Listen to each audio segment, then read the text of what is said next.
Halo,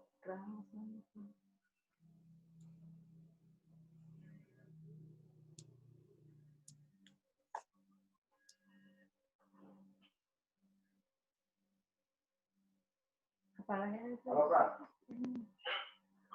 Halo.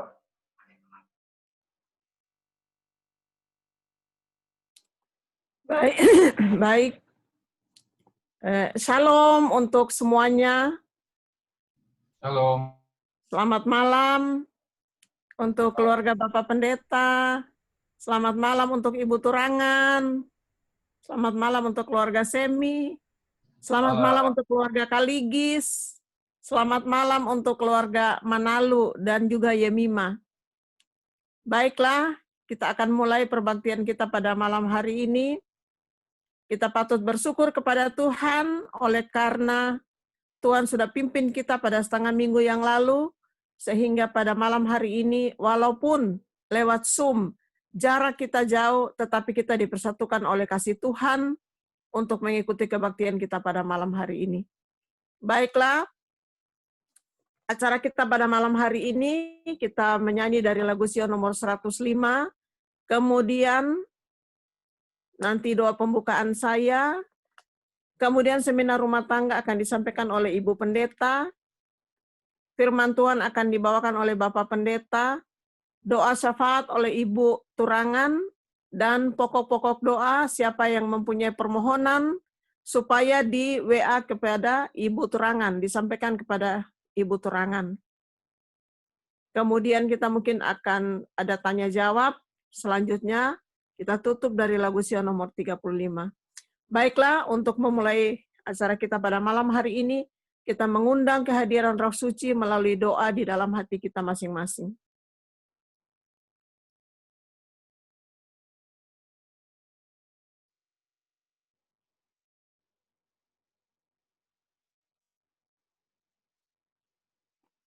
Sebagai lagu pembukaan, lagu Sion nomor 5, Kasih Surga yang Terindah. Maaf, sorry, kayaknya ada miskom, sorry, karena saya dikasih tahu Ibu Pendeta lagu bukanya adalah 268 dan lagu tutupnya adalah 433, jadi itu yang saya siapkan. Saya belum siapkan yang barusan disebutkan. Oh, nomor berapa? 268, lagu tutupnya 433. 433, oke. Sorry. 268 ya. Kita buka lagu Sion nomor 268. 268. Pada saat berdoa.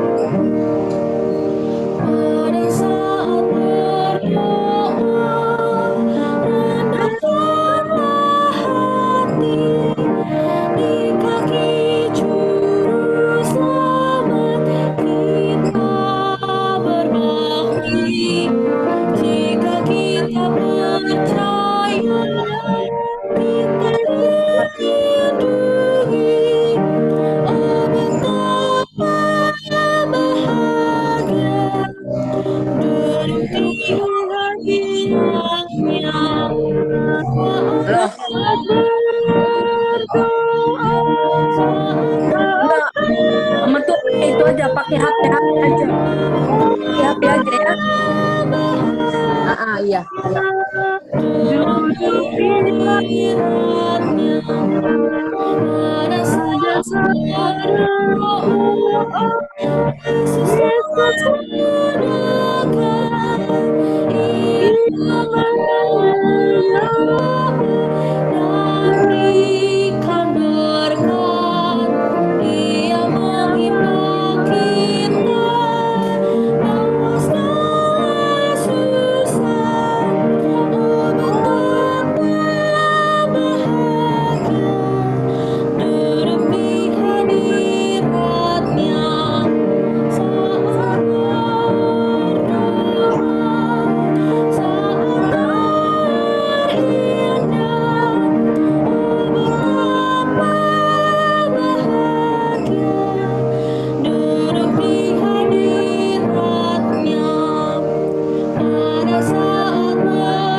kehadiran.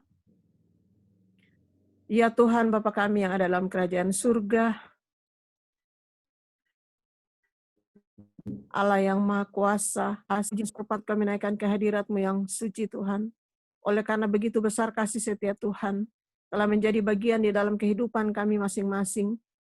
Terlebih Tuhan sudah menjaga dan melindungi kami di setengah minggu yang sudah lalu, sehingga pada malam hari ini, walaupun melalui Zoom, kami boleh datang berbakti, memuji dan memuliakan nama Tuhan. Ya Tuhan Bapa di surga, sebelumnya kiranya Engkau urapi kami dengan kuasa Roh Kudus Tuhan, bila mana sebentar kami akan mendengarkan pelajaran rumah tangga maupun khotbah yang akan disampaikan oleh Ibu Pendeta dan Bapak Pendeta.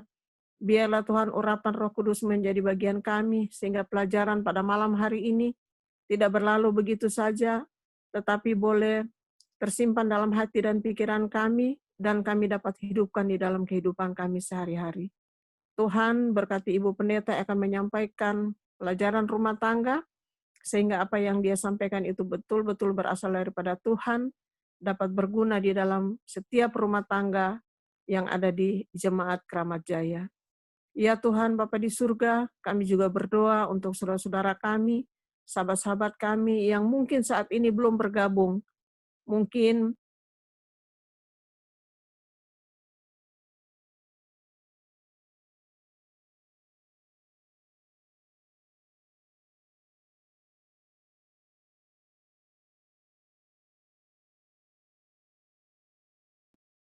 Engkau memberkati kami pada malam hari ini. Biarlah ya Tuhan perbaktian kami ini boleh menjadi bau-bau yang harum di hadapan Tuhan dan boleh menjadi berkat bagi kami. Terima kasih Bapa di surga, inilah doa dan permohonan kami. Mohon ampun dosa dan kesalahan kami, di dalam nama Yesus kami berdoa. Amin.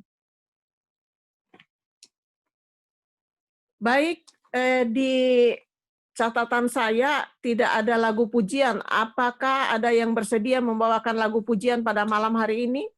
Ada lagu pujian adalah Felicia Kaligis. Siapa? Felicia? Ya, Feli Kaligis. Oke, baiklah. Sebelum kita mendengar seminar rumah tangga yang akan disampaikan oleh Ibu Pendeta, kita mendengarkan lagu pujian oleh Felicia Kaligis. Moving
Baik, terima kasih untuk Cecilia dan Felicia, dan pada saat ini kita akan menyiapkan hati dan pikiran kita untuk mendengarkan pelajaran atau seminar rumah tangga yang akan disampaikan oleh Ibu Pendeta Situmeang.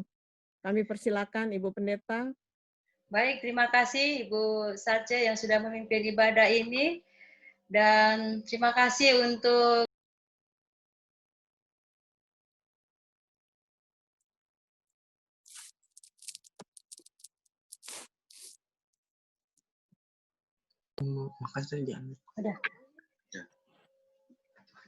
Baik, selamat malam untuk kita semua.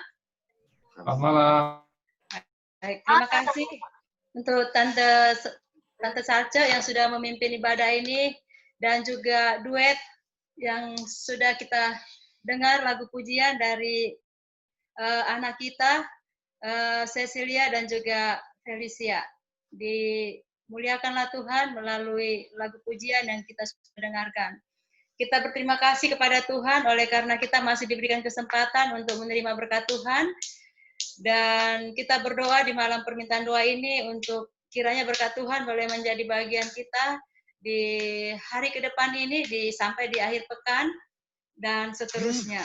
Baik, saudara yang kekasih dalam Tuhan, saya percaya malam ini adalah malam permintaan doa yang membawa satu berkat bagi kita, di mana kita bisa duduk bersama di dalam keluarga kita, suami istri dan juga bersama anak-anak. Karena pelajaran rumah tangga ini adalah sangat penting bagi kita.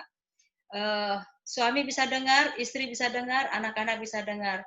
Kalaupun pelajaran ini tidak terlalu mengarah kepada anak-anak, ya mungkin anak-anak ini bisa dengar, dan ini juga merupakan satu pelajaran bagi mereka untuk di kemudian hari ketika mereka juga akan menjadi orang tua. Dan juga pelajaran ini ada juga kaitannya juga dengan anak-anak. Baik, judulnya adalah kehadiran Tuhan di dalam keluarga. Ya, kehadiran Tuhan di dalam keluarga.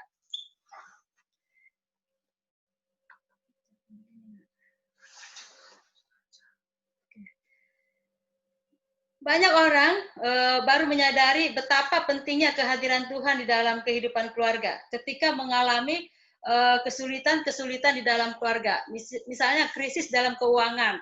Nah, ketika mengalami krisis dalam keuangan, baru menyadari bahwa betapa pentingnya menghadirkan Tuhan di dalam kehidupan. Maksudnya barulah di situ, ya misalnya berdoa, baru menyadari akan segala kekurangan-kekurangan, mungkin seperti itu ya.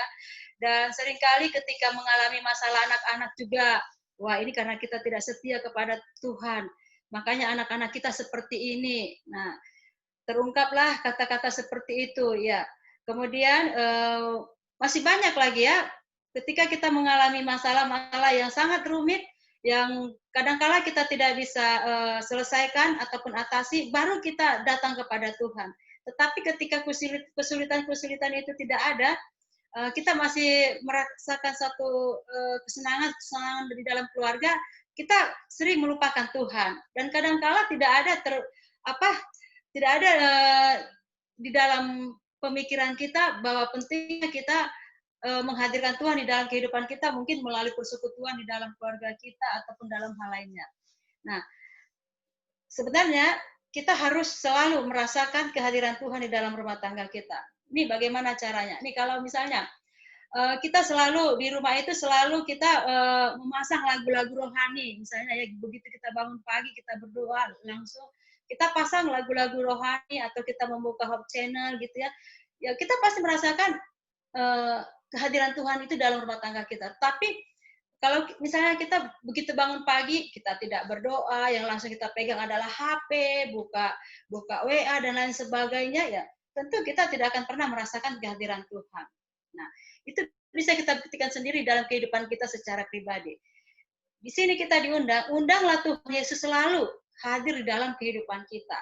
Sehingga setiap kali apapun yang akan kita lakukan, selalu pemandangan pikiran kita itu selalu terarah kepada hal-hal yang benar. Nah, jika Tuhan hadir di tengah-tengah keluarga kita, maka kita tidak akan salah lagi dalam melangkah ataupun membuat keputusan. Sebab Tuhan akan memimpin, menyertai, menuntun, dan juga mengarahkan kita apa yang harus kita pikirkan, apa yang harus kita kerjakan. Nah, saudaraku yang kekasih dalam Tuhan, seberapa seringkah kita menghadirkan Yesus, menghadirkan Tuhan di dalam kehidupan kita, baik secara pribadi, baik bersama-sama dengan anak-anak kita. Seberapa sering, ya? Ada hal yang perlu kita renungkan. Seperti pertanyaan tadi. Seberapa sering kita membuat mesbah keluarga untuk bersama-sama bersehati di seputar pengajaran dan pujian yang akan kita kumandangkan kepada Tuhan. Misalnya begitu kita bangun pagi, kan ini sekarang ini ya anak-anak istilahnya belajarnya online, ya tidak berangkat ke sekolah. Saya pikir ya kita mempunyai banyak waktu dong untuk awali lebih awal ketika kita bangun pagi langsung renungan pagi. Tetapi kadang-kadang ya bisa saja kita ini kan di rumah ya online.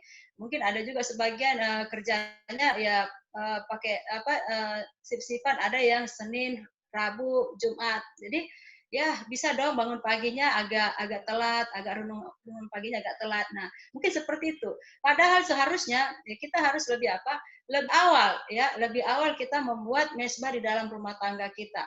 Nah, karena apa? Karena tidak ada istilahnya buru-buru dan lain sebagainya. Lebih awal dan lebih tenang ya. Nah, ada beberapa hal yang perlu kita tanamkan di dalam kehidupan rumah tangga kita. Ada beberapa hal nih, misalnya bersehati ya. Bersehati ini bersehati dengan siapa? Yaitu bersehati dengan Yesus, bersehati dengan Tuhan. Nah, dikatakan di dalam 1 Petrus 3, 8 sampai 9. Dan akhirnya hendaklah kamu semua seia sekata, seperasaan, mengasihi saudara-saudara, penyayang dan rendah hati, dan janganlah membalas kejahatan dengan kejahatan atau caci maki dengan caci maki, tetapi sebaliknya hendaklah kamu memberkati, karena untuk itulah kamu dipanggil, yaitu untuk memperoleh berkat. Ya, ini firman Tuhan katakan. Kita bersehati untuk melakukan apa yang firman Tuhan ini katakan. Ya, dikatakan seia sekata, seperasaan, mengasihi, ya sependeritaan. Ya, ada rasa memiliki satu dengan yang lain. Ya, kita bersehati untuk ini di dalam keluarga kita. Jadi tidak ada yang merasa tersakiti dan lain sebagainya. Kesehatian adalah kunci utama bagi rumah tangga. Maksudnya bersehati dengan Yesus. Ya, kunci utama dalam rumah tangga kita agar kita dapat diberkati oleh Tuhan. Saya kepada suami, ya, dan suami menghormati istrinya, begitu juga dengan suami mengasihi istrinya dan istri menghormati suaminya, dan anak-anak anak-anak menghormati orang tua dan saling mengasihi satu dengan yang lain. Nah, kemudian dikatakan juga di sini, nah begitu banyak masalah yang membuat suami dan istri harus mengambil keputusan. Tidak jarang pula ada perbedaan pendapat dalam pengambilan keputusan. Apapun yang menjadi keputusan akhir, suami dan istri harus sama-sama sepakat di dalamnya. Itulah namanya dikatakan bersehati tadi. Jika salah satu tidak mendukung keputusan yang diambil, maka hal itu merupakan awal kehadirannya masalah yang lebih besar lagi. Jadi dalam rumah tangga itu antara suami istri itu harus bersehati. Nah, mereka ini bersehati di dalam Yesus. Jadi sehingga apapun keputusan yang diambil itu semuanya akan dijalankan bersama dengan baik, ya, bersama juga dengan anak-anak. Mari kita saling mendukung satu dengan yang lain di dalam kehidupan rumah tangga kita, suami istri dan juga anak-anak, ya. Nah, kemudian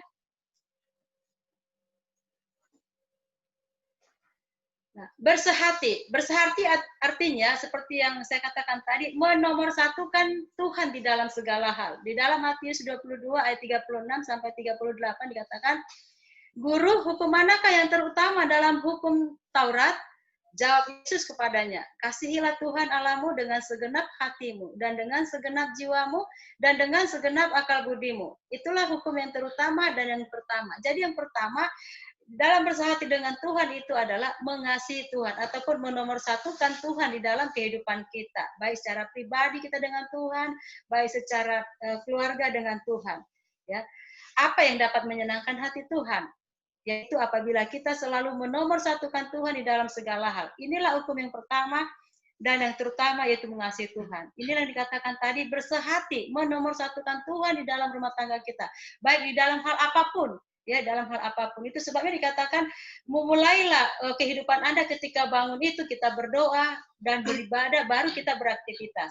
Bukan langsung kita ya hadir di depan TV, kemudian ataupun kita membuka HP dan lain sebagainya, sementara kita tidak memberikan waktu untuk Tuhan, melalui mesbah rumah tangga, ataupun melalui doa pribadi kita, ataupun melalui hal-hal yang lain, ya. Nah, jika ini yang terjadi, maka akan banyak masalah di dalam rumah tangga kita. Mengasihi Tuhan adalah menomorsatukan Tuhan di dalam segala hal. Menomorsatukan Tuhan artinya adalah memprioritaskan Tuhan, mengutamakan Tuhan, dan mendahulukan Tuhan. Nah, hal-hal yang di atas harus bersehati, sehingga kita bisa melaksanakannya dengan baik, ya.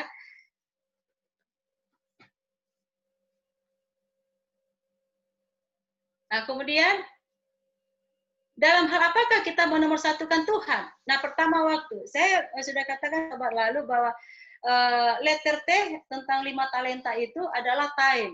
Ya, begitu manusia lahir, Tuhan memberikan paling sedikit talenta kepada manusia itu satu. Ya, apa itu? Waktu. Ya, tidak ada manusia yang Tuhan tidak berikan waktu. Semua manusia diberikan waktu. Ya, hanya orang yang tidak normal lah yang tidak mengerti ya apa itu waktu dan bagaimana cara kita untuk menggunakan waktu. Jadi waktu kita harus bisa mengelola waktu kita, membagi-bagi waktu kita. Jangan sampai dalam satu hari itu kita sama sekali tidak memberikan waktu kita kepada Tuhan, baik melalui doa, membaca firman, ataupun ya mengadakan mesbah di dalam rumah tangga. Jangan sampai ini hilang, ya, miss dari rumah tangga kita. Kita harus Kita harus hadirkan Tuhan, ya. Artinya kita memberikan waktu kita kepada Tuhan, ya. Anak-anak kita pun kita harus ajarkan mereka bagaimana mereka bisa memberikan waktu mereka kepada Tuhan.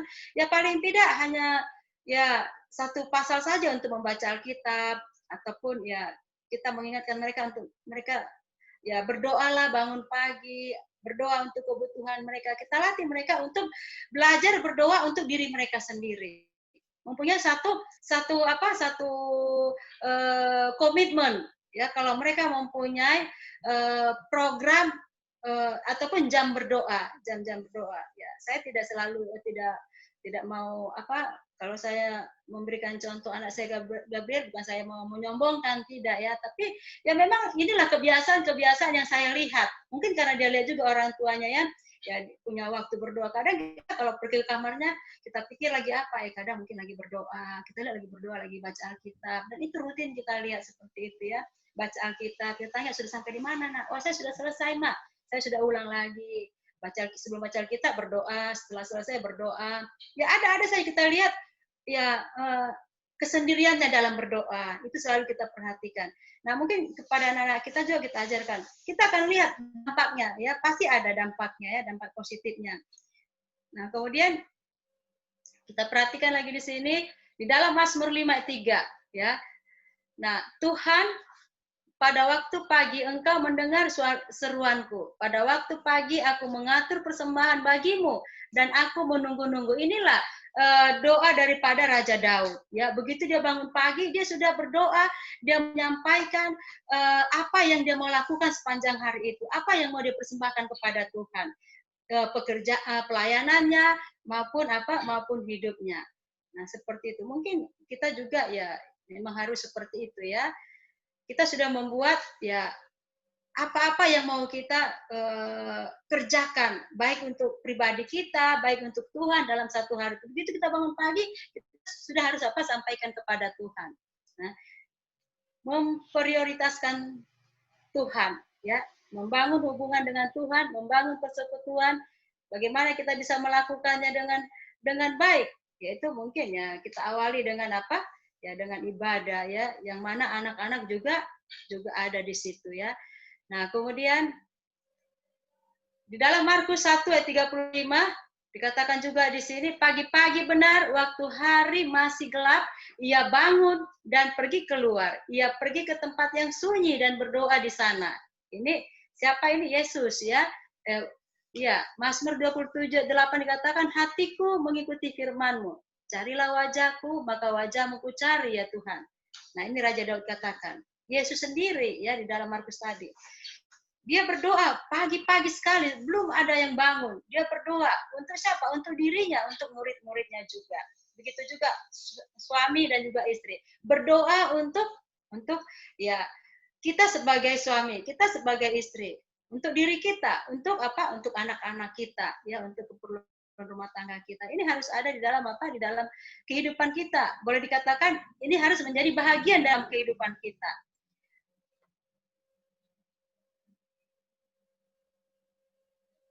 Nah, kemudian dikatakan di sini lagi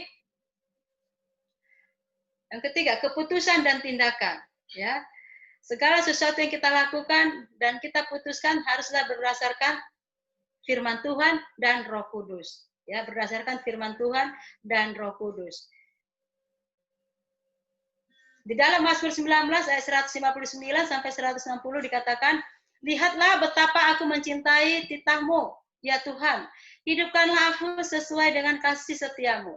Dasar firman-Mu adalah kebenaran dan segala hukum-hukum-Mu yang adil adalah untuk selama-lamanya. Di dalam Roma 8 ayat 14 dikatakan, semua orang yang dipimpin oleh Roh Allah adalah anak Allah. Jadi dalam segala sesuatu yang kita lakukan itu pun kita memang harus mau apa? Dipimpin oleh Roh Kudus. Tetapi kalau kita tidak mau menghadirkan Roh Kudus di dalam hati kita, bagaimana kita apa? Bisa melakukan yang apa? Yang terbaik ya, bagi Tuhan, ya, dalam apa? Dalam baik dalam pekerjaan kita, baik dalam tingkah laku kita. Yang keempat, muliakanlah Tuhan di dalam segala hal. Jadi seperti ya awal pekabaran firman Tuhan ini, memprioritaskan Tuhan di dalam apa? Di dalam hidup kita, dalam segala hal. Baik dalam pemikiran, perkataan, karakter, pekerjaan, ya. Yang mungkin kadang-kala ya manusia tidak lihat apa yang kita pikirkan, apa yang kita kerjakan. Tetapi ketika itu salah, ya tidak benar, Tuhan tahu, dan semua itu diperhitungkan oleh Tuhan. Ya, itu sebabnya ya kalau kita memang memprioritaskan Tuhan ya dalam segala hal, ya apapun itu kita selalu ya selalu benar, selalu Tuhan yang kita tinggikan ya dalam segala hal. Tuhan Allah bagi kita di dunia ini adalah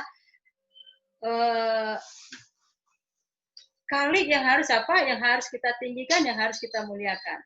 Ya, yang harus kita tinggikan, yang harus kita muliakan. Saudara, ke dalam Tuhan, di dalam rumah tangga kita sering terjadi terjadi mungkin masalah, ya tidak ada rumah tangga yang tidak terjadi masalah. Ketika konflik terjadi dalam keluarga, maka akan kelihatanlah relasi antara suami dan istri itu tidak begitu akur, ya.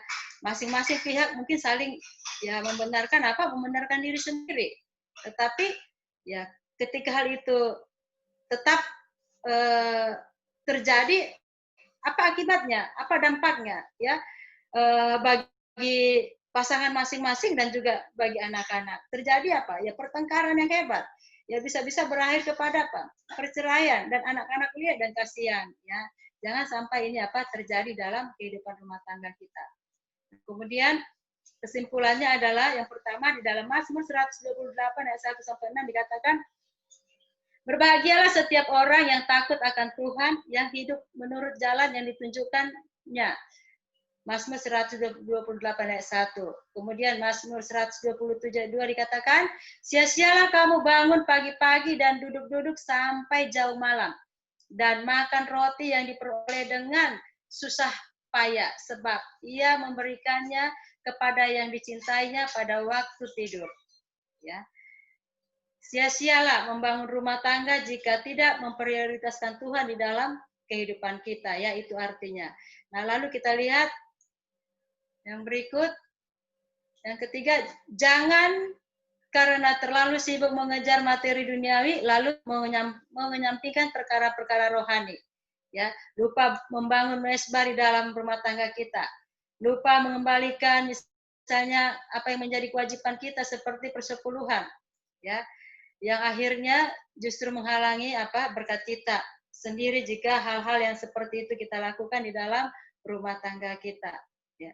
Kemudian di sini dikatakan yang menjadi himbauan bagi kita, marilah kita membangun keluarga kita agar keluarga kita diberkati Tuhan dan kita memiliki keturunan ilahi. Ya, warisan nomor 1 yang kita berikan adalah takut akan Tuhan. Kepada siapa? Kepada anak-anak kita. Nah, saudara yang kekasih, inilah pekabaran kita melalui pelajaran rumah tangga ini pada malam hari yang indah ini.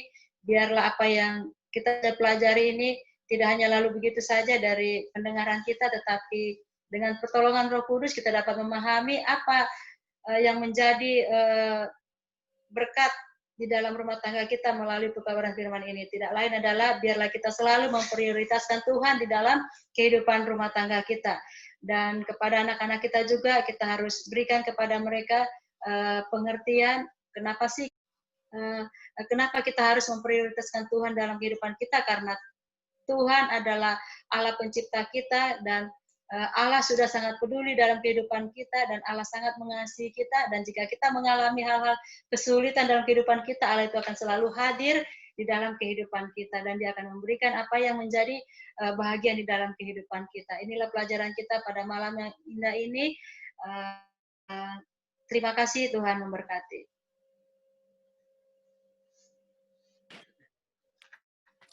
Baik, terima kasih kepada Ibu Pendeta untuk pelajaran yang begitu baik yang sudah disampaikan pada malam hari ini. Kiranya itu kita dapat praktekkan, hidupkan di dalam rumah tangga kita masing-masing.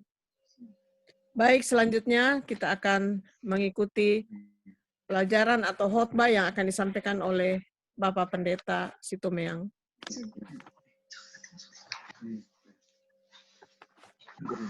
Baik, selamat malam bagi kita semuanya.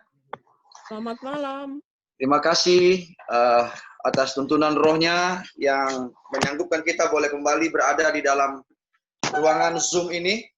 Kita akan melanjutkan pembahasan malam ini dari rumah tangga ke pembahasan rohani. Sebenarnya sama aja ya, sama aja sebenarnya. Ya, apa yang sudah disampaikan oleh Ibu Situmeang tadi adalah merupakan bagian yang kita juga harus dalami dan harus alami juga ya di dalam kehidupan kita, bagaimana kita hidup dalam rumah tangga sebagai bagian daripada rencana Tuhan untuk menyatakan kemuliaan Tuhan, baik peranan suami dan juga peranan istri. Tadi pembahasannya ada mengenai doa. Jadi memang doa ini adalah bagian yang tidak bisa dipisahkan dari kehidupan kita sebagai pengikut Tuhan. Dan doa itu ya ada 10 jenis ya doa yang kita akan bahas pada malam hari ini. 10 jenis doa orang Kristen menurut Alkitab yang terpenting ya. Nah, karena hidup kita ini adalah doa ya.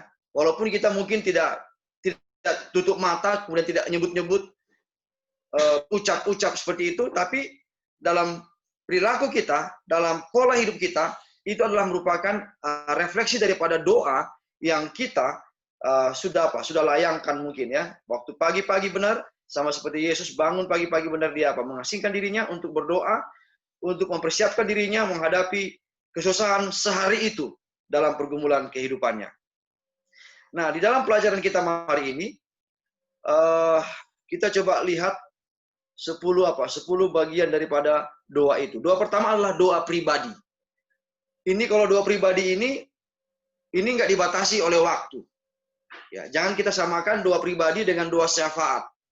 Ya, tentu ini akan menjadi satu problema ya, menjadi masalah ketika doa syafaat kita gunakan sebagai ajang untuk menyatakan keluh kesah kita secara pribadi. Ya, jadi jenis doa pribadi ini sama seperti doa yang dilayangkan oleh Yabes. Ya, Yabes di dalam 1 Tawarik 4 ayat 10 dikatakan Yabes berseru kepada Allah, katanya, kiranya Engkau memberkati aku berlimpah-limpah dan memperluas daerahku. Dan kiranya tanganmu menyertai aku dan melindungi aku daripada malapetaka, sehingga kesakitan tidak menimpa aku dan Allah mengabulkan permintaan itu. Nah, inilah doa pribadi yang kita layangkan sama seperti Yabes ya. Jadi kita jangan pernah berdoa kita katakan, Tuhan, kiranya biarlah Engkau jauhkan dariku kematian. Ya, saudaraku, kematian itu sewaktu-waktu bisa apa? Bisa datang. Waktu kita tidur dia bisa apa? Bisa datang ya. Jadi tidaklah benar kalau kita berdoa untuk meminta supaya kita tidak mati. Ya, yang kita mau minta adalah agar Tuhan memberkati kita dengan berkelimpahan dan kiranya tangannya menyertai kita dan wajahnya itu tetap menjadi bagian daripada fokus kehidupan kita. Ya, dalam arti bahasa Alkitab sering dikatakan mencari Tuhan. Ya, mencari Tuhan itu artinya ya kita bertobat. Bertobat dari waktu ke waktu untuk melihat bagaimana sebenarnya yang dikehendaki Tuhan kepada kita sebagai anak-anaknya. Inilah contoh doa pribadi yang disampaikan melalui doa Yabes. Ya. Jadi di sana dikatakan dia meminta berkat dari Allah dan memperluas daerahnya. Ya. Jadi Yabes ini ya pasti dia seorang yang prajurit Tuhan ya. Dia mau memperluas daerah kekuasaannya. Kita juga mau memperluas wawasan daripada jangkauan daripada pekerjaan kita ya. Sama seperti Yabes. Dan dia juga berdoa dikatakan agar Allah menyertainya dan melindunginya dari malapetaka. Nah, ini baru apa? Ini baru tepat ya. Menghindari kita dari malapetaka ya. Tapi kalau kematian itu ya kapan saja dia akan bisa datang. Sehingga dikatakan kesakitan tidak menimpanya. Ya, kesakitan tidak menimpanya dan Allah mengabulkan doa Yabes tersebut ya, firman Tuhan katakan. Nah, tadi doa pribadi. Sekarang kita masuk kepada doa seorang diri. Doa seorang diri. Doa seorang diri bisa juga disebut doa pribadi, ya, hampir sama dikatakan. Dalam arti berdoa sendirian. Ya. Doa yang dilakukan dengan seorang diri. Ada kalanya kita berdoa sendirian, tetapi ada kalanya juga kita berdoa bersama-sama dengan orang lain. Bisa dengan suami, bisa dengan istri, bisa dengan anak-anak. Sama seperti doa yang kita layangkan setiap pagi jam 7 pagi kita doakan ya, doa bersama kita ya, sebagaimana sudah kita putuskan waktu-waktu yang lalu itu, ya kita terus doa setiap jam 7 pagi ya, doa berantai ya.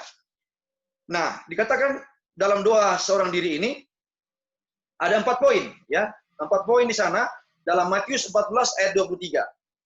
Dikatakan di sana, dan setelah orang banyak itu disuruhnya pulang, Yesus naik ke atas bukit untuk berdoa seorang diri. Ketika hari sudah malam, ia sendirian di situ. Nah, saat itu Tuhan Yesus berdoa untuk orang-orang ya yang akan dia beri makan sebanyak 5.000 orang laki-laki. Dan setelah dia berdoa secara pribadi, kemudian dia lakukan pelayanan dan dia memberi makan 5.000 orang lebih ya. Ya, belum termasuk siapa? Belum termasuk ibu-ibu dan juga anak-anak di dalamnya ya. Jadi 5.000 lebih. Yang ketiga adalah doa bersama. Doa bersama atau doa kelompok adalah doa yang dilakukan oleh beberapa orang percaya secara bersama-sama. Ya, di dalam organisasi kita ini ada program, ya, program doa 777. Ya, ada 1752. Artinya dalam 1 minggu kita mendoakan, ya, 1 minggu 7 hari kita berdoa ya. Kemudian 52 minggu ya, jadi 1752. Kemudian ada lagi doa ya, doa 4P yang sudah biasa kita lakukan. Tapi artinya doa-doa bersama ini kemarin 100 hari ya. Nah, seperti itu. Jadi ada banyak program yang dilakukan, yang dilaksanakan ya. Silih berganti. Tahun depan nanti ada lagi macam-macamnya ya. Ada 10 hari berdoa yang rutin sepanjang awal tahun. Nah, ini semuanya menghimbau kita supaya kita betul-betul memudayakan hidup berdoa ya. Jadi kalau sudah kita mempunyai hidup budaya berdoa, tidak usah lagi diingat-ingatkan berdoa jam 7, berdoa 1 minggu 7 hari dan lain sebagainya. Jadi karena mungkin kita masih memiliki keengganan untuk berdoa secara apa? Secara pribadi atau secara kelompok. Jadi itu makanya program itu selalu diadakan ya, diadakan dengan sedemikian rupa ya. Dikatakan contoh doa bersama ini sama juga seperti yang dilakukan oleh murid-murid Yesus yang pertama ketika mereka di Yerusalem, ketika mereka menginginkan satu kecurahan kuasa Tuhan, roh Tuhan. Saat mereka berdoa untuk Tuhan, ya, untuk minta petunjuk siapa yang dipilihnya di antara dua orang yang diusulkan sebagai rasul, pemimpin baru pengganti Yudas Iskariot. Ya, jadi kita tahu bahwa Yudas Iskariot sudah mengkhianati Yesus dan dia akhirnya mati bunuh diri, ya. Dan mereka berdoa dalam Kisah 1 ayat 24. Mereka semua berdoa dan berkata, "Ya Tuhan, Engkaulah yang mengenal hati semua orang. Tunjukkanlah kiranya siapa yang Engkau pilih dari kedua orang ini." Jadi waktu mereka mau memilih dua orang untuk pengganti Yudas Iskariot ini, ya, mereka juga mengadakan satu permintaan doa. Dan sebagaimana apa yang telah didoakan, maka Tuhan pun akan mengabulkan menurut kualifikasi yang Tuhan sudah berikan kepada murid-muridnya. Nah, doa yang keempat adalah doa syafaat. Doa syafaat. Inilah doa pengantara. Ya, doa pengantara yang sering kita lakukan di dalam jam doa khotbah. Doa syafaat, doa perantara sama seperti Daniel mengantarai bangsa Israel dengan siapa? Dengan Tuhan. Doa syafaat ini adalah jenis doa yang dipanjatkan kepada Tuhan demi orang lain. Ya, jadi kita tahu ya doa syafaat. Dalam setiap doa kita kepada Tuhan sudah seharusnya kita berdoa bagi orang lain, juga bukan hanya untuk diri kita sendiri. Nah, inilah pentingnya berdoa itu bukan hanya untuk kepentingan diri kita, tapi juga untuk kepentingan orang lain. Dan ketika kita berdoa kepada orang lain, maka kuasa Tuhan itu akan diberikan kepada kita untuk dapat menjadi apa? Saluran berkat jawaban doa perantara itu. Contoh doa syafaat ini dikatakan adalah doa Epafras, ya. Epafras ini ketika berada di jemaat Kolose, ya. Seperti yang terdapat di dalam Kolose 4 ayat 12. Dikatakan di sana, "Salam dari Epafras kepada kamu. Ia seorang dari antara kamu hamba Kristus Yesus yang selalu bergumul dalam doanya untuk kamu." Ya. Sama seperti siapa? Sama seperti Rasul Paulus ketika dia berdoa dari Filipus kepada orang-orang yang ada di Filipus, berdoa untuk supaya ajaran-ajaran sesat tidak datang untuk merusak keyakinan mereka kepada Yesus itu, ya. Kemudian supaya kamu berdiri teguh sebagai orang-orang yang dewasa dan yang berkeyakinan penuh dengan segala hal yang dikehendaki oleh Allah. Jadi dalam konteks pilar-pilar kebenaran daripada firman Tuhan, doktrin-doktrin kebenaran firman Tuhan, itulah yang akan menjadi fondasi dari setiap orang yang percaya itu. Dan itu sebabnya kita juga selalu berdoa, ya. Kita berdoa kepada teman-teman kita seiman sepengharapan agar kita boleh dikuatkan, diteguhkan di dalam pergumulan-pergumulan hidup kita. Alkitab penuh dengan contoh doa syafaat, ya. Di samping daripada Epafras yang ada di Efesus tadi, ada juga doa Abraham untuk Sodom, ya, untuk kota Sodom. Dalam Kejadian 18 ayat 23 sampai 32. Ini adalah doa syafaat. Ada juga doa Musa, ya, yang mensyafaati orang-orang Israel, ya, kepada siapa? Kepada Tuhan. Bilangan 14 ayat 13 sampai 19. Dan doa Tuhan Yesus untuk murid-muridnya dalam Yohanes 17 ayat 6 sampai 26. Ya. Jadi ini beberapa contoh doa syafaat yang sudah diperagakan di dalam Perjanjian Lama dan juga Perjanjian Baru. Doa syafaat bisa dilakukan seorang diri. Ya, kapan itu kita bisa lakukan? Ketika kita berdoa di rumah.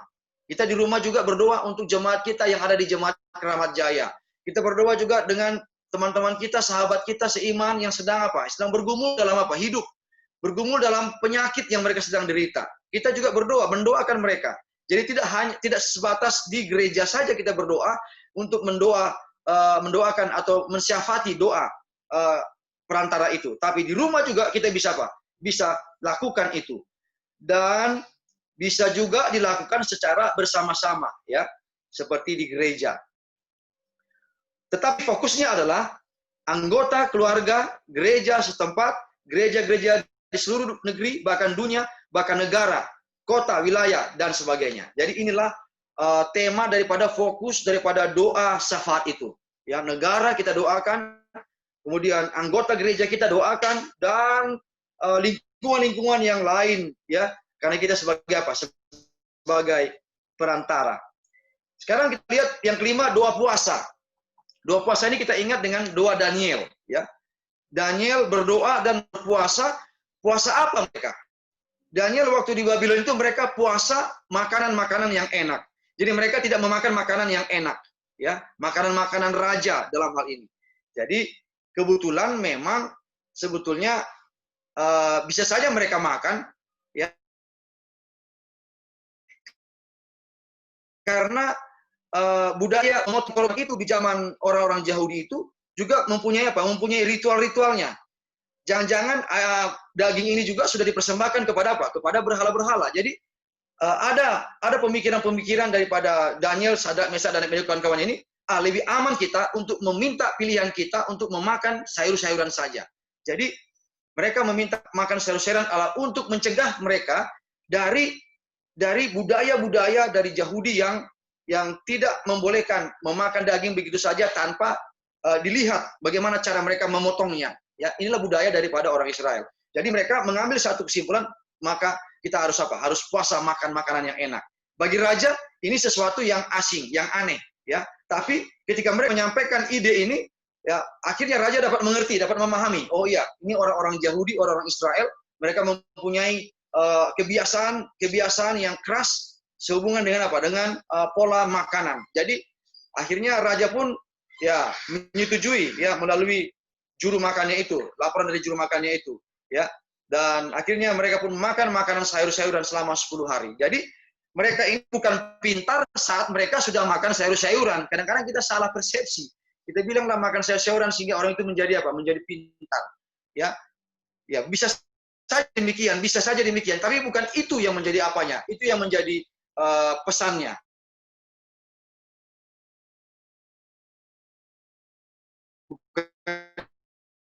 Itu ya, jangan pungkiri kalau kita bayi mungkin sampai sekarang dewasa itu akan membuat kita akan lebih sehat, ya. Tapi kalau dengan waktu yang sangat singkat, relatif singkat, saya katakan 10 hari Daniel berpuasa makanan-makanan yang enak, langsung mereka pintar. Saya tidak percaya, saya tidak yakin itu.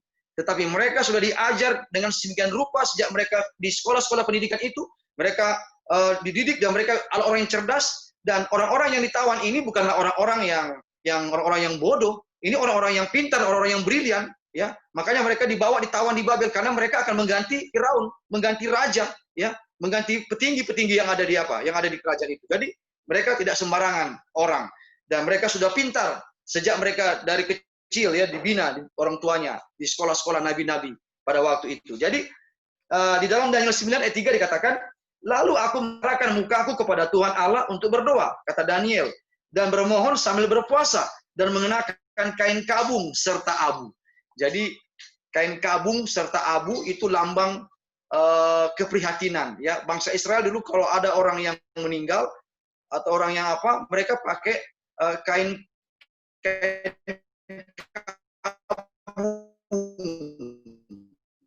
ya, bajunya itu lampi, maka di sini kelihatan ini hanya ritual-ritual saja. Mereka hanya sekedar pakai kain robek, tapi hatinya sebenarnya tidak seperti itu, ya. Jadi kita harus menyesuaikan apa yang dikehendaki oleh Tuhan, ya. Jadi ya, budaya orang sekarang ini kalau ada orang yang meninggal pakai baju apa? Baju hitam, baju berkabung. Ya, walaupun tampilan mereka mungkin ceria-ceria, ya, tidak kelihatan seperti berkabung, tapi ya boleh jadi itu sebagai wujud perasaan mereka ikut serta di dalam apa? Di dalam situasi suasana yang sedang bersedih, ya, bersedih oleh karena peristiwa kematian itu. Ya, oke. Jadi kain kabung serta abu itu adalah lambang, ya, lambang keprihatinan pada waktu bangsa Israel itu. Itulah yang dibawa oleh orang Daniel ini ke istana Babel itu. Nah, puasa artinya dikatakan di sini, ya, perbuatan tidak makan atau tidak minum dalam jangka waktu tertentu untuk satu maksud yang bersifat rohani. Ya, sering kita puasa oleh karena kita menghadapi satu problem kehidupan, mungkin dalam pekerjaan. Saya masih ingat ada teman saya waktu di Lampung, artinya kami melayani di Singosari, dia anggota jemaat. Dia berpuasa ketika dia akan menghadapi wisuda. Dia berpuasa supaya wisuda ini jangan kena hari Sabat. Dia puasa untuk wisuda ini.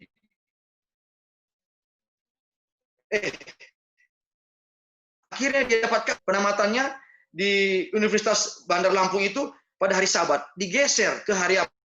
Hari yang lain. Ini kesaksiannya. Jadi, saudaraku, bila mana ada sesuatu yang kita rasakan yang kita tidak bisa hadapi secara pribadi, secara manusia, bisa kita apa? Bisa kita berdoa dan berpuasa untuk hal itu. Dan kalau kita lakukan itu dengan sepenuh hati kita, Tuhan akan membuka jalan bagi kita. Nah, puasa itu juga disertai dengan doa yang biasanya disebut dengan doa puasa. Itulah tadi mengenai doa dari Daniel tadi, ya. Di dalam Alkitab ada beberapa tujuan puasa, ya. Yang pertama adalah apa? Keprihatinan. Keprihatinan atau penyesalan, ya. Penyesalan atas dosa-dosa yang kita telah lakukan.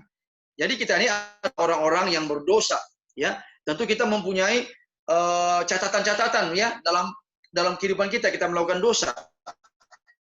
Nah, boleh kita berdoa, berpuasa untuk kiranya Tuhan berikan saya pengampunan, berikan kepada saya kasih karunia-Mu itu, supaya saya juga menyadari bahwa dosa saya itu Engkau sudah ampuni. Ya, di dalam Daniel 9 ayat 3, ya, dikatakan di sana, ya, Daniel 9 ayat 3 dan juga Matius 17 ayat 21, di mana ada jenis roh jahat tertentu yang dapat diusir, ya, kecuali melalui doa dan puasa.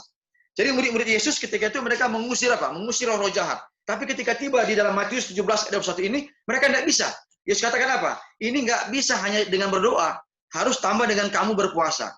Saudaraku, kalau kita berpuasa, akan ada satu spirit yang luar biasa yang kita miliki untuk apa? Untuk memberikan semangat kepada kita untuk mencapai tujuan, untuk menerobos ya halangan hambatan yang ada di hadapan kita. Jadi perlu kita berpuasa dan berdoa untuk lebih fokus kepada apa yang kita akan kerjakan. Cerita yang lain ada dalam Kisah 13 ayat 2 sampai 3, ya, mengenai doa puasa ini. Oke, kita sedikit lagi ada 5 lagi, ya, 5 lagi jenis doa yang kita mau coba lihat.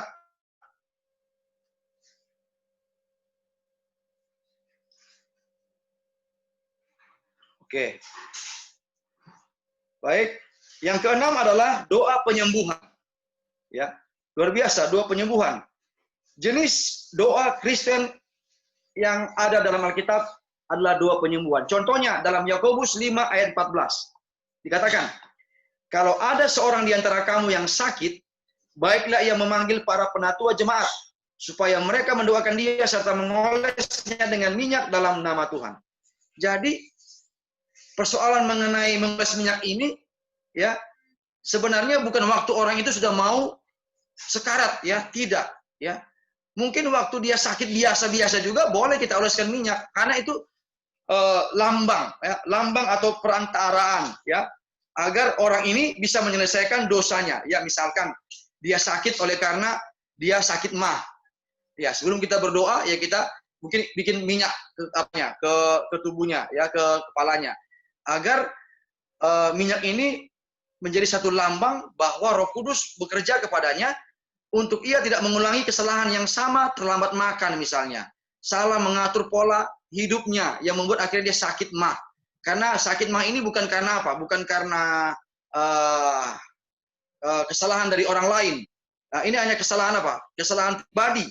Maka perlu diingatkan orang itu supaya tidak mengulangi kesalahan yang sama, terlambat makan, dan lain-lainnya itu membuat dia menjadi sakit mah, diopname di rumah sakit.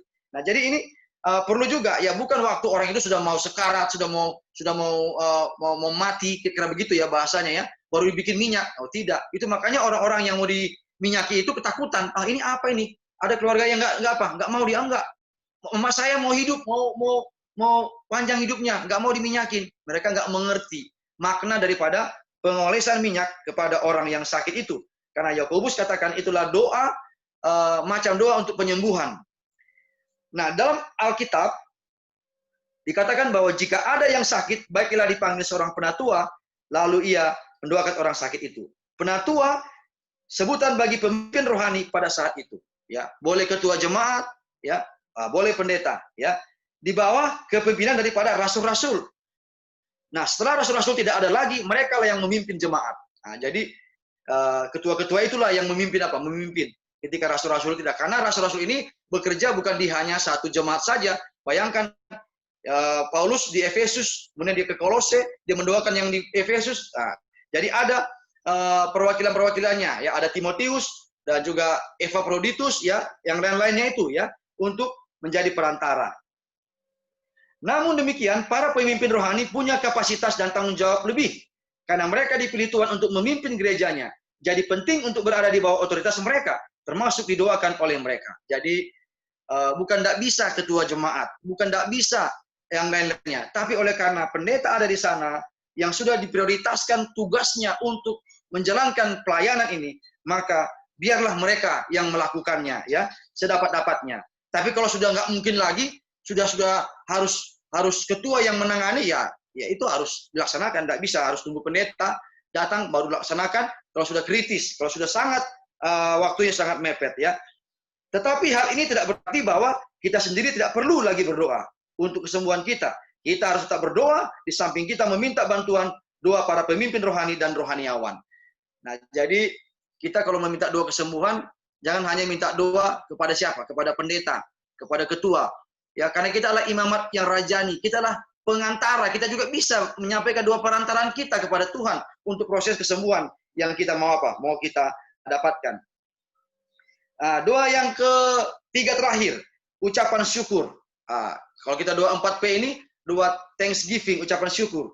Di dalam 1 Tawarik 17 ayat 19 dan 20, ya Tuhan, oleh karena hamba-Mu ini dan menuruti-Mu, Engkau telah melakukan segala perkara yang besar ini, dengan memberitahukan segala perkara yang besar itu. Ya Tuhan, tidak ada yang sama seperti Engkau, dan tidak ada Allah lain Engkau, menurut segala yang kami tangkap dengan telinga kami. Jadi inilah ungkapan daripada orang-orang yang sudah diberkati. Ya, kita harus boleh mengucapkan doa syukur kita kepada Tuhan, ya, bahwa Dialah yang turut serta dalam memberikan yang terbaik dalam perjalanan kehidupan kita sampai pada kesempatan ini. Kemudian tadi itu adalah doa siapa? Doa Raja Daud, ya. Doa Raja Daud, ya, agar ia diizinkan untuk membangun bait Allah, ya. Memang dia diizinkan membangun bait Allah, tetapi oleh karena dosa-dosanya menghambat dia untuk menyelesaikan proses pembangunan bait Allah ini. Dan akhirnya kita tahu bahwa Raja Salomo, anaknya lah yang menyelesaikan dan menahbiskan bait suci yang dibangun itu. Ya, oke. Kita melangkah ke selanjutnya, doa yang ke-8, doa Nazar, ya. Doa Nazar.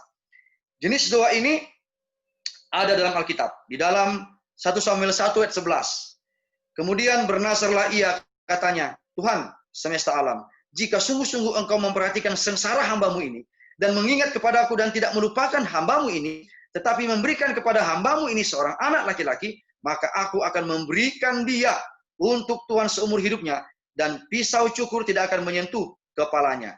Nah, jadi ini bagian daripada nazarnya itu, ya, tidak mencukur rambutnya di kepalanya itu, ya. Dan inilah nazar yang disampaikan oleh Hana, ya, ibu daripada siapa? Ibu daripada Samuel, ya. Ketika ia ingin mendapatkan Samuel, betul. Ketika dia berdoa, kemudian dia seperti orang gila berdoa di Ka'bah, kemudian datang hamba Tuhan, Nabi melihat, kamu seperti orang gila, ya, berdoa komat kamit. Rupanya dia sedang berdoa untuk bernazar mendapatkan anak, dan Hana berdoa dan bernazar agar anak itu bila mana ia berikan kepadanya, dia akan persembahkan, dia akan dedikasikan anak ini untuk menjadi alat Tuhan untuk menyelesaikan pekerjaan Tuhan ketika itu. Tuhan kabulkan doanya dan memberikan kepadanya Samuel. 1 Samuel 1 ayat 1 sampai 28. Ya, dia berikan Samuel. Dikatakan lagi dalam Perjanjian Baru, Kisah Para Rasul 18 ayat 18, hal nazar memang hanya 2 kali disebut dalam Perjanjian Baru. Ya, yang pertama dalam Kisah 18 ayat 18, dan yang kedua Kisah 21 ayat 23, 24, 26. Ya, tetapi kita juga yang hidup di zaman canggih ini, zaman modern ini, kita juga bisa membuat doa nazar. Ya, tapi ingat, kalau kita sudah bernazar, jangan kita lupa untuk membayar nazarnya, karena ini akan menjadi satu cilaka yang akan apa? Akan mematikan. Ingat itu, suami istri yang mau bernazar untuk mempersembahkan hasil penjualan tanahnya itu kepada Tuhan, Hofni dan Pinehas, akhirnya mereka tidak kasih sepenuhnya, mereka akhirnya mati, ya. Ananias dan Safira, ya. Jadi jika kita ingin ajukan permohonan kepada Tuhan, kita bisa bernasar, ya, untuk mengikat janji kepada Tuhan, menyerahkan sebagian harta kita untuk pekerjaan Tuhan dan sebagainya, ya. Dan jangan lupa, jangan menunda-nunda untuk memenuhi nasar kita, apalagi sampai tidak menepatinya, ya. Maka ini akan menjadi satu malapetaka yang hebat.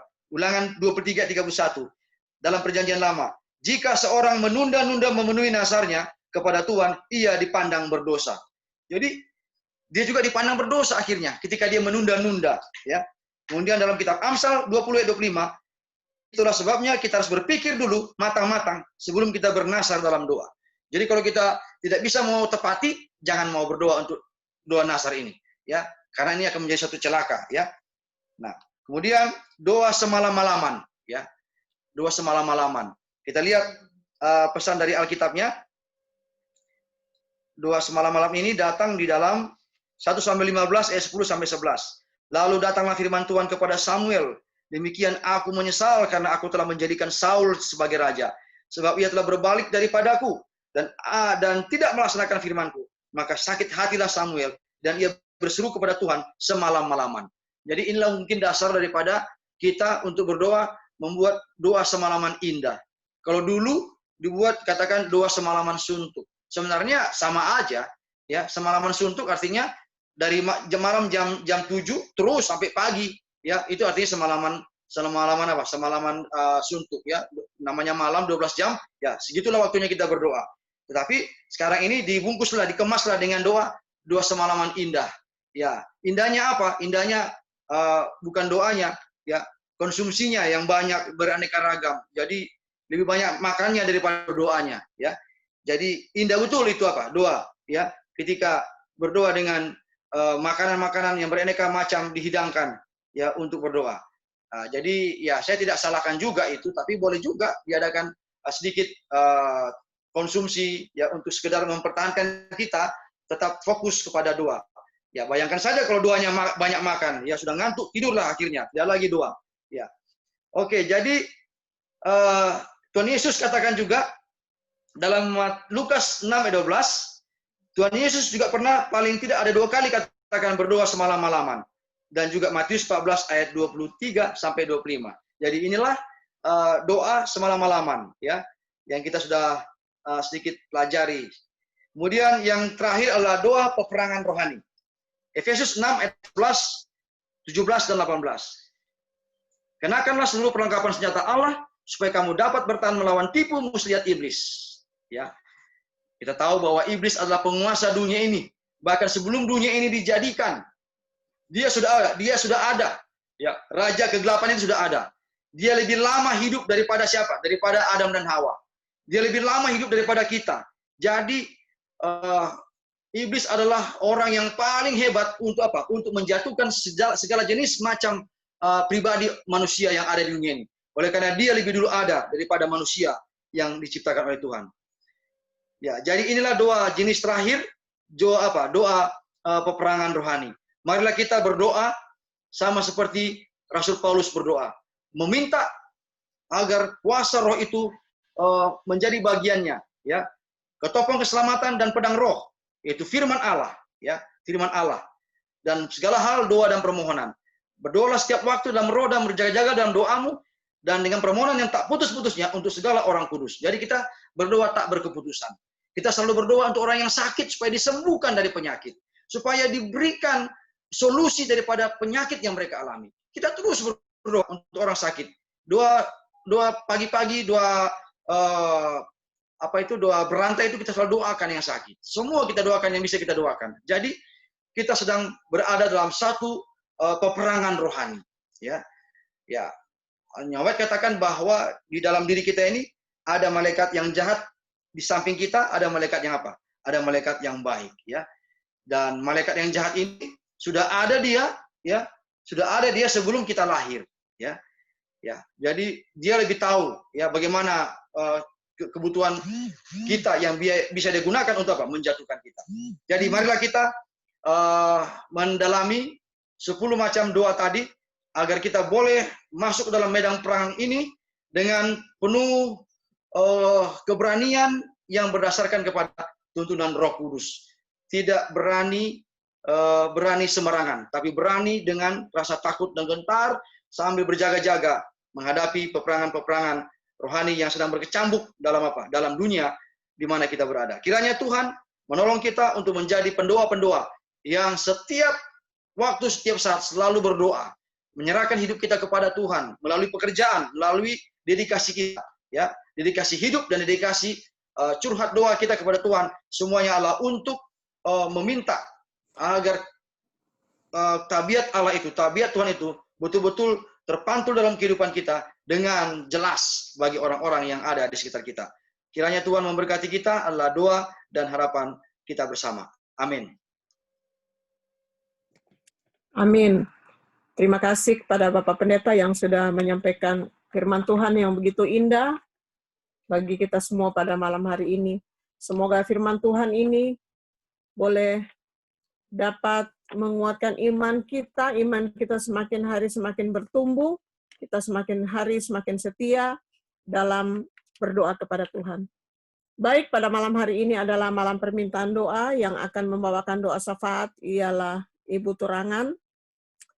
Pokok-pokok doa kita seperti biasa, orang-orang yang dalam proses kesembuhan, diantaranya Ibu Rismayanti Sagala, orang tua dari Ibu Melva, Bapak Kastilong, Ibu Noni Takaria, Ibu Panjaitan, Bapak Nababan, dan mungkin masih ada yang lain lagi bisa disampaikan kepada Ibu Turangan. Kemudian sekolah kita, pendeta-pendeta, pemerintah, para medis, dan juga mungkin KKR wilayah yang tidak lama lagi kita akan adakan KKR wilayah 8. Kalau masih ada lagi yang mau disampaikan untuk dibawakan di dalam doa syafaat, saya persilakan. Kita doakan keluarga Bapak Richard Takaria. Kita doakan mereka masih dalam proses pemulihan kesehatan secara keluarga. Kita doakan supaya mereka boleh mendapatkan kesembuhan dari Tuhan.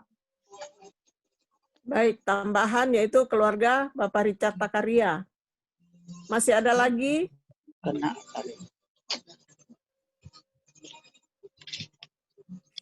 Baiklah, kalau tidak ada lagi, doa syafaat pada malam hari ini disampaikan oleh Ibu Turangan.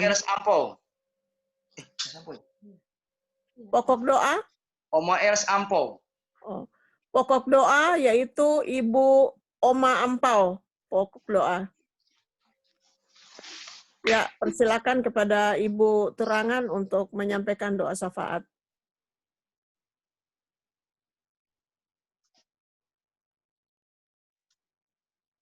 Ya. Kita satukan pikiran kita untuk berdoa pada malam hari ini. Kedengaran suara saya ya? Kedengaran. Oke. Baik. Kita mulai. Maha besar Allah Bapa kami yang bertahta di dalam kerajaan surga. Sungguh kami mengucap syukur kehadapan hadirat-Mu Tuhan. Oleh karena kami dapat merasakan begitu besar cinta kasih Tuhan kepada kami sampai dengan saat ini. Di dalam pertengahan minggu ini, kami telah mengikuti kebaktian Rabu melalui Zoom ini. Tuhan, apa yang sudah kami dengarkan, baik itu pelajaran rumah tangga, baik itu firman Tuhan yang dibawakan oleh hamba Tuhan, kiranya itu dapat menolong kami, menguatkan iman percaya kami masing-masing, sehingga kami hari demi hari akan dapat memperbaiki kehidupan kami untuk mengarah kepada kesempurnaan. Bapa kami dalam surga, beberapa di antara permohonan-permohonan yang ingin kami sampaikan kepada Tuhan, di mana anggota-anggota jemaat Keramat Jaya ada beberapa yang sakit, yaitu Ibu Risma, Saudari Risma, Ibu Noni Takaria, Ibu Asnat Panjaitan, Bapak Nababan, Bapak Kastilong, Ibu dari Melpa si Manjuntak, kemudian Ibu Elizabeth Siregar Siburian, kakak dari Bapak Menalu, dan keluarga beserta keluarga Richard Takaria. Engkau mengetahui penderitaan mereka ini satu persatu. Kami hanya menaikkan doa kepada Tuhan, agar Tuhan senantiasa menjamah tubuh mereka untuk memberikan kesembuhan melalui obat-obat yang mereka makan. Kami hanya menyampaikan permohonan ini ke hadapan hadirat-Mu. Kiranya Tuhan yang akan mendengarkan, mengabulkan permohonan kami untuk saudara-saudara kami ini. Agar juga Tuhan kami berdoa kepada tim medis yang menangani penyakit COVID-19. Kepada mereka juga yang terbaring sakit oleh karena COVID-19. Dan kepada mereka yang di dalam pengawasan karena COVID-19 ini. Kiranya Tuhan yang akan memberikan kesembuhan kepada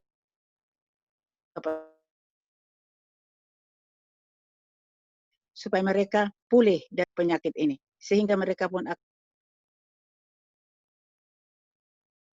akan besar kasih Tuhan kepada kami dalam surga. Kiranya Tuhan akan memberkati sekolah Tuhan yang ada di guru-guru, orang tua, dan dewan sekolah, PWMG, majelis yang senantiasa memberikan ini. Bila sekolah Tuhan ini akan dapat menjadi terang, walaupun terang yang kecil di sekeliling, sehingga banyak orang yang melihat dan banyak orang yang mengikuti terang yang kecil ini. Bapa kami dalam surga, kami bersyukur beberapa yang sudah terdaftar menjadi kelas 1 untuk tahun ini. Biarlah Tuhan akan senantiasa juga menambahkan siswa itu. Supaya dengan demikian ya Tuhan, sekolah Tuhan ini pun akan dapat berjalan dengan baik. Berikan kesehatan kepada tim guru-guru di dalam memberikan pelajaran melalui Zoom. Biarlah mereka memperoleh hikmat akal budi dari surga untuk memberikan pelajaran ini. Begitu juga orang tua yang membantu anak-anak mereka di rumah untuk mengikuti pelajaran. Tuhan berikan hikmat akal budi dari surga juga kepada setiap orang tua yang menuntun anaknya di dalam mengikuti pelajaran melalui Zoom. Bapa kami dalam surga, kami sangat rindu Tuhan untuk dapat mendengarkan bahwa COVID-19 ini sudah berakhir secara khusus di Indonesia, secara umum di dunia ini. Tuhan, bila mana kami melihat semua grafik-grafik yang sudah terkena COVID, yang sudah meninggal, yang di bawah pengawasan, sungguh sangat banyak Tuhan. Tuhan, kiranya Tuhan yang akan hanya sepatah kata, berfirmanlah Tuhan, supaya COVID-19 ini akan dapat berakhir, sehingga kami pun akan dapat berbakti di dalam Ka'bah sebagaimana biasanya. Kami rindu Tuhan untuk mendengarkan firman Tuhan secara bersama-sama di dalam Ka'bah Tuhan. Kiranya Tuhan yang akan mendengarkan secara khusus Tuhan permohonan kami mengenai penyakit COVID-19 ini. Tuhan, kami sangat rindu untuk dapat mendengarkan bahwa sudah bebas dari COVID-19 ini. Bapa kami dalam surga, kami yakin dan percaya Tuhan tidak akan membiarkan umat-umat Tuhan, umat-umat yang Tuhan ciptakan di mana saja berada.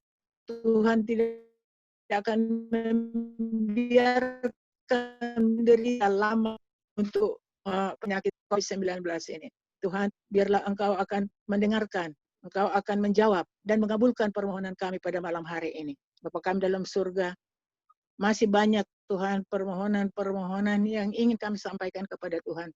Tetapi Tuhan lebih mengetahui apa yang menjadi kebutuhan di dalam kehidupan rohani kami pada saat ini. Berkati rumah tangga kami yang ada di Keramat Jaya, di Jemaat Keramat Jaya ini. Berkati Bapak Pendeta yang senantiasa memberikan penyuluhan rohani kepada kami. Biarlah keluarga Bapak Pendeta ini pun akan dapat memperoleh kekuatan, kesehatan, hikmat, akal budi dari surga untuk dapat menuntun umat-umat Tuhan yang ada di Keramat Jaya. Bapa kami dalam surga, Terima kasih Tuhan, Engkau telah mendengar, menjawab, dan mengabulkan semua permohonan kami dan kerinduan-kerinduan kami. Di dalam nama Yesus Kristus Tuhan, penebus hidup kami. Amin. Amin. Sekarang kita tiba pada sesi diskusi atau tanya jawab. Siapa yang mau bertanya mengenai seminar rumah tangga yang sudah kita dengar bersama, ataupun pelajaran yang disampaikan oleh Bapak Pendeta, kami persilakan. Mungkin ada yang mau bertanya, ada yang mau menyampaikan masukan-masukan, kami persilakan.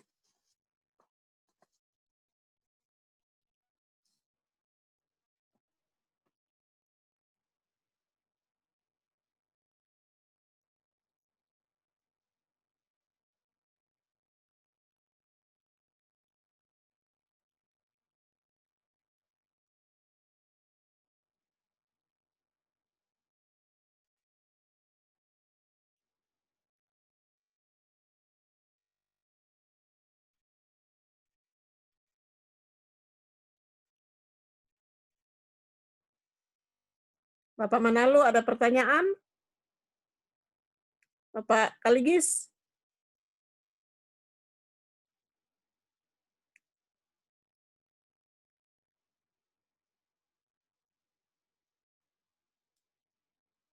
Tidak ada pertanyaan atau masukan-masukan?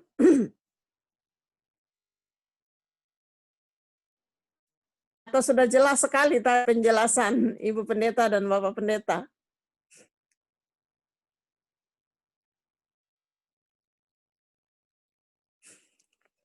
Baik, kalau tidak ada yang mau bertanya atau tidak ada diskusi pada malam hari ini, akhiri perbaktian kita pada malam hari ini dengan menyanyi dari lagu Sia nomor 433, doa penutup dilayangkan oleh Bapak Pendeta. Lagu Sia nomor 433, inilah jamku berdoa.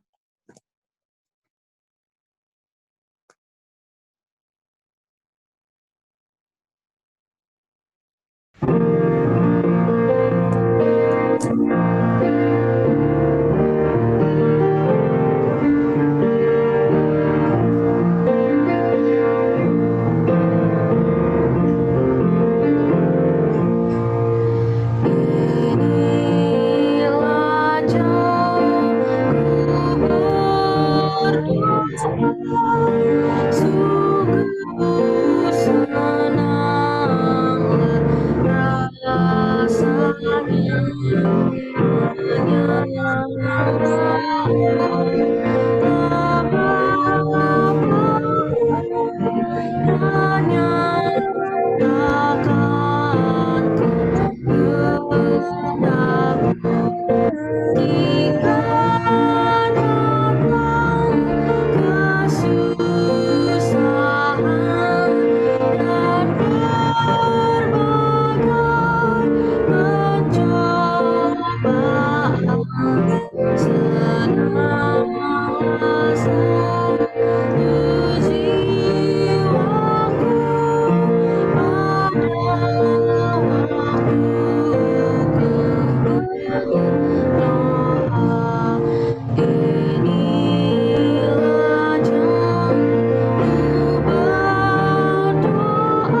bersatu dalam doa.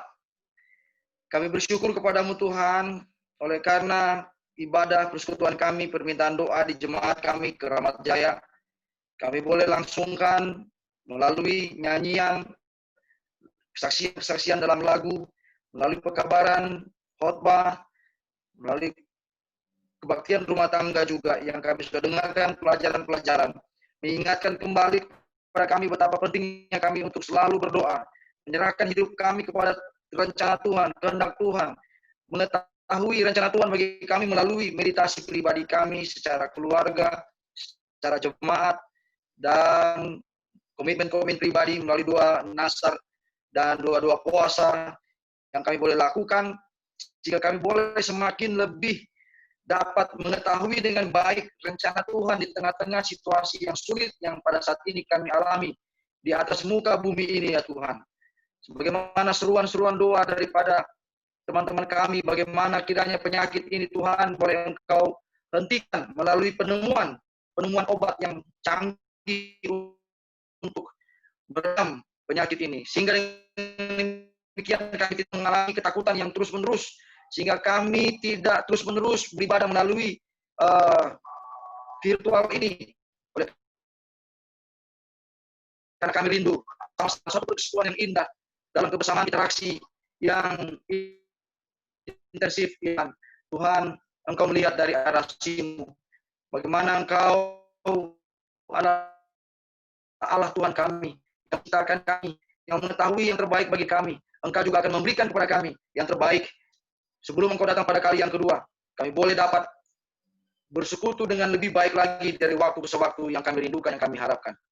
Bapak, terima kasih untuk persembahan yang sudah kami persembahkan kepadamu melalui persembahan terpadu, baik persembahan yang kami sudah kirimkan ke rumah perbendaharaan-Mu di jemaat kami yang akan diteruskan ke kantor conference. Kiranya Tuhan memberkati kami semuanya. Umat Tuhan yang ikut beribadah pada kesempatan ini, Tuhan memberikan kepada kami kesegaran rohani. Tuhan memberikan kepada kami semangat yang tidak kendur. Dan biarlah kiranya Tuhan, Engkau juga akan menjawab segala kerinduan-kerinduan hati kami, permohonan-permohonan kami yang sudah disampaikan tadi dalam doa khusus tadi. Bapak, terima kasih untuk malam yang Kau sudah ciptakan, untuk kami boleh beristirahat, sehingga pada besok pagi kami boleh dapat bangun dan dapat melaksanakan segala aktivitas kami, pekerjaan, tugas, tanggung jawab kami kepada Tuhan, kepada sesama, dan juga kepada diri kami masing-masing. Inilah doa hamba-Mu Tuhan. Terima kasih. Dalam nama Yesus kami berdoa dan mengucap syukur. Amin. Baik, ibadah kita pada malam hari ini telah selesai. Mungkin ada pengumuman dari ketua atau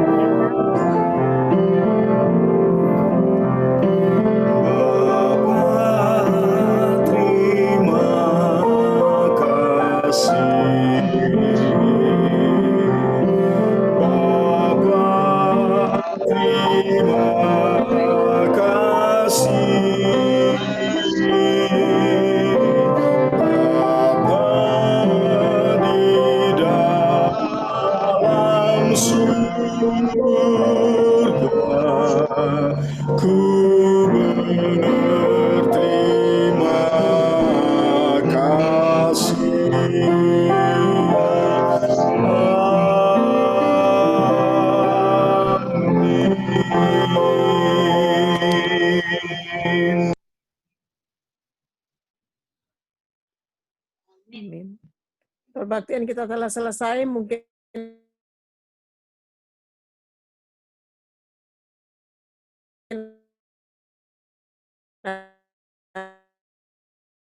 ada pengumuman dan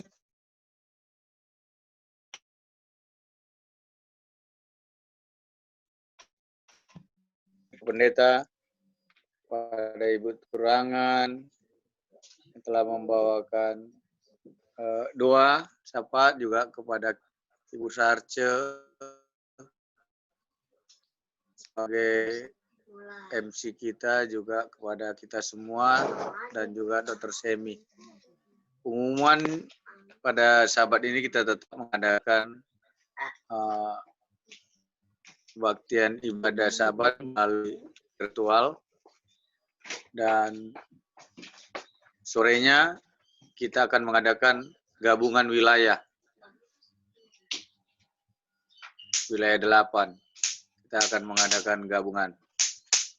Dan berikut juga yang akan membawa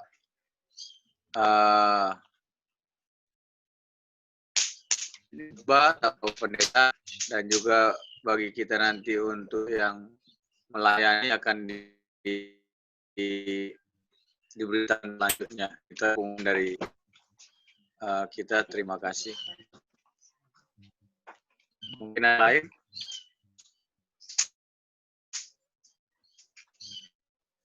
Kalau tidak ada lagi pengumuman, saya ucapkan selamat untuk kita semuanya.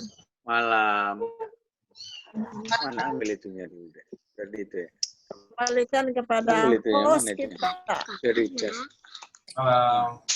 Sudah di-unmute. Itu casnya deh. Selamat malam Udah. semuanya. Malam Ira. Halo Ira. Malam. Ira pagi ya? Ira pagi sana. Sekarang jam 3:30 sore. Sore. Selamat malam Ira. 3:30 Sore. malam Selamat sore ya. Jangan lupa ya. hari Sabat ya PP ya. Iya. Terima kasih.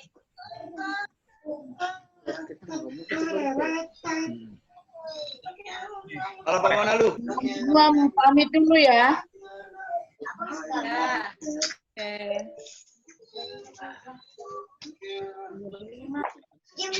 Tadi saya bacain gambarnya, ternyata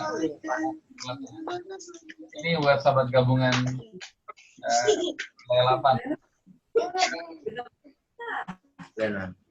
Habis itu belum bayar. Itu belum bayar dong. Ira, masih ada? Oh, masih. Atau mau belum bayar. Ini benernya ya. Nanti akan dikeluar. Oke ya, kita keluar dulu ya. Mohon pamit dulu ya. Malam semuanya. Sampai jumpa hari Bye. Sabat. Jaga